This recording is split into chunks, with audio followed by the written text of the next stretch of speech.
Today we are diving into the Industrial 4.0 revolution smart manufacturing and automation. This isn't just a future vision, it's already happening. From robotics and AI to the Internet of Things, smart factories are reshaping industries. Before we dive in, we found that 60% of you aren't following us yet. Please do us a huge favor, hit that follow button and collect our episodes on pods.media.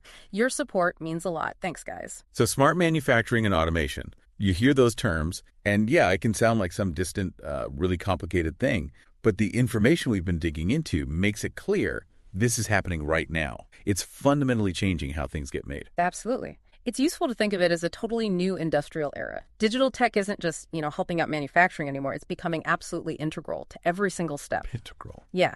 At its heart, smart manufacturing is really about creating this connected ecosystem. Inside the factory, we're talking AI making decisions, robots working collaboratively. And all the machines, all the processes communicating back and forth in real time. Okay. The big goal, a factory that's, more agile, much more efficient, and produces higher quality stuff with less waste. Okay, I like that idea of machines talking to each other. It's a great mental image. Can you give us a more concrete feel for how that actually works? On the factory floor, I mean. Sure. Imagine a machine on an assembly line. It's covered in sensors. Yeah. These sensors are constantly grabbing data. It could be temperature, vibration levels, maybe the speed it's running at. These machines, they're what we call cyber-physical systems, CPS. Cyber-physical systems, CPS. Got it. And this real-time data, it's not just logged somewhere. No, it's being fed into central computer systems. Systems that can analyze it instantly and even tell the machine, hey, adjust this or tweak that on its own. Wow, okay. It's like the machine kind of knows how it's doing and can react. So it's definitely more than just collecting data. It's machines having some degree of autonomy. And I'm guessing this leans heavily on what people call the Industrial Internet of Things, IIoT. Totally. The IIoT is basically that huge network. All those connected devices, the sensors, the machines, the software, everything. All linked up. All linked up, constantly swapping data. And this continuous flow of info is what enables things like predictive maintenance. Ah, right. Predicting failures before they happen. Exactly. Before they happen, it helps optimize the production flow too, avoid bottlenecks.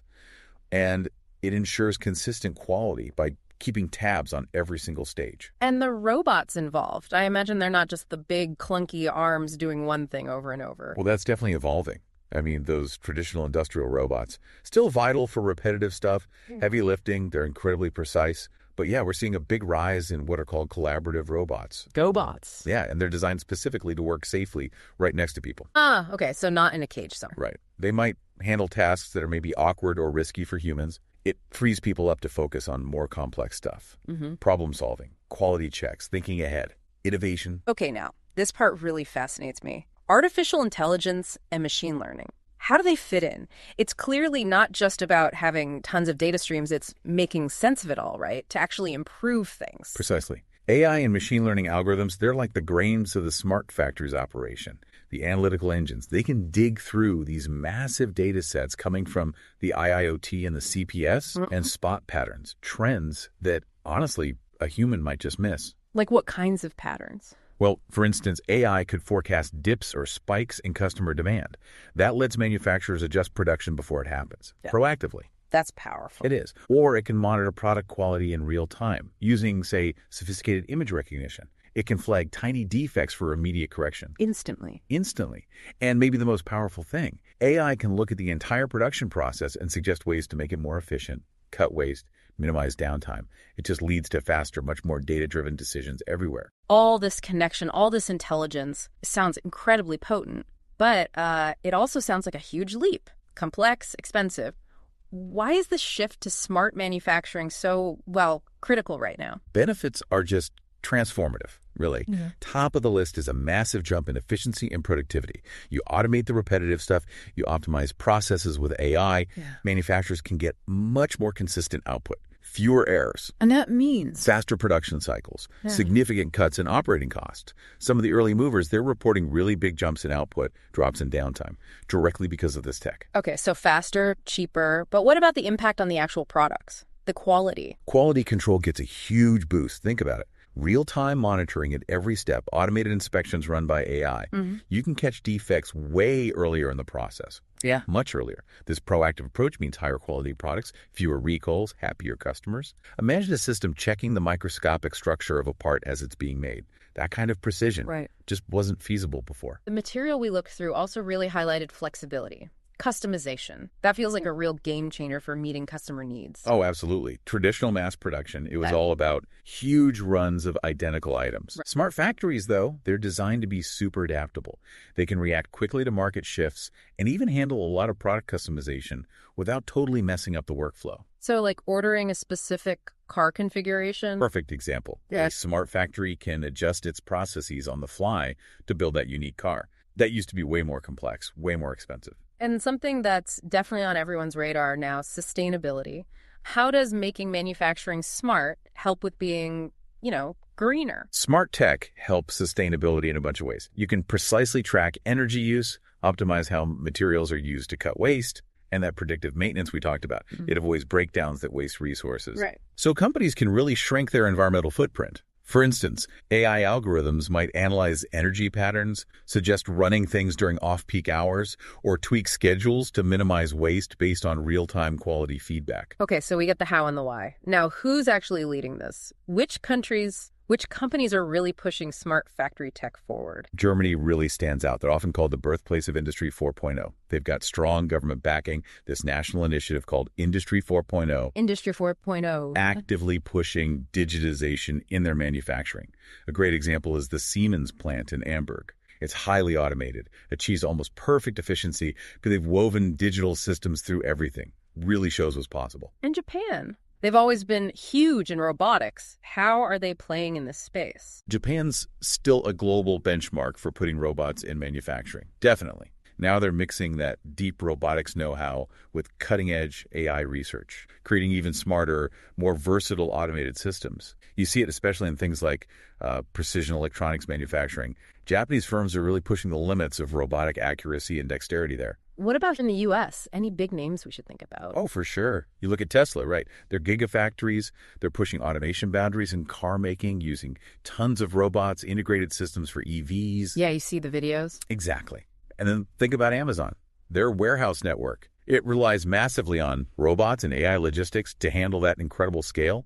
Just a couple of examples of U.S. companies using smart manufacturing for a competitive edge. And China. With their massive manufacturing base, they must be heavily involved. China's made digital manufacturing a huge strategic priority, no question.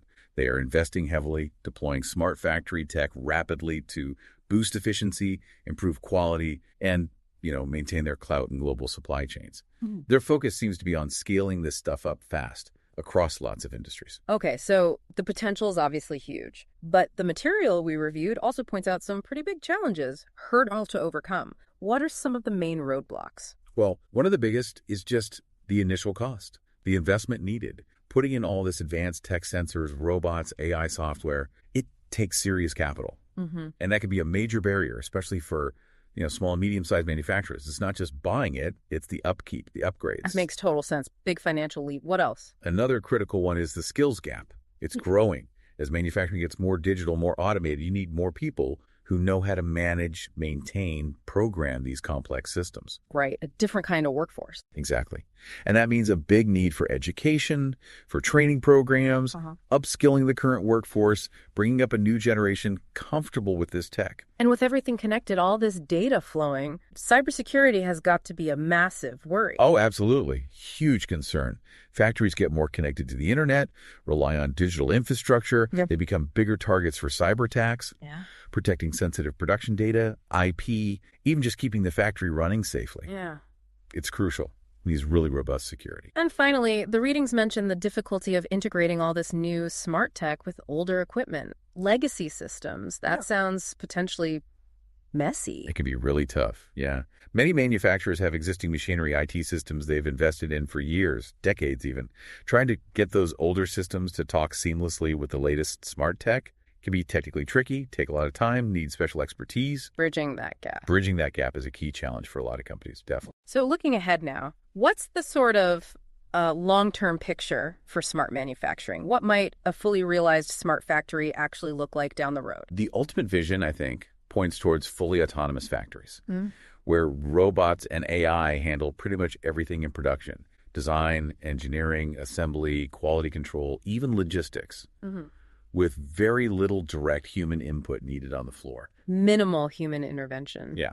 Humans would likely shift focus to higher level things, strategic planning, R&D, overseeing the whole system. Wow. That really paints a picture of a major shift in the industrial world. What are the wider implications if automation becomes that widespread? Well, for the companies and even the countries that really embrace and implement smart manufacturing effectively, the potential for a serious global competitive advantage is enormous. Yeah, being able to make better stuff more efficiently, more flexibly at lower cost, that's going to be a huge differentiator globally. And circling back to sustainability again. Exactly.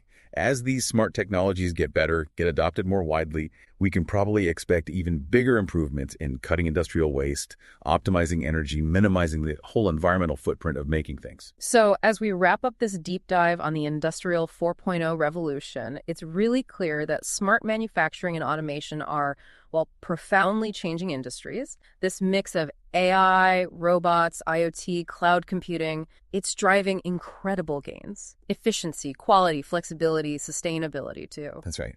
But it's also really important to remember that getting to that full potential, it means tackling those key challenges we talked about.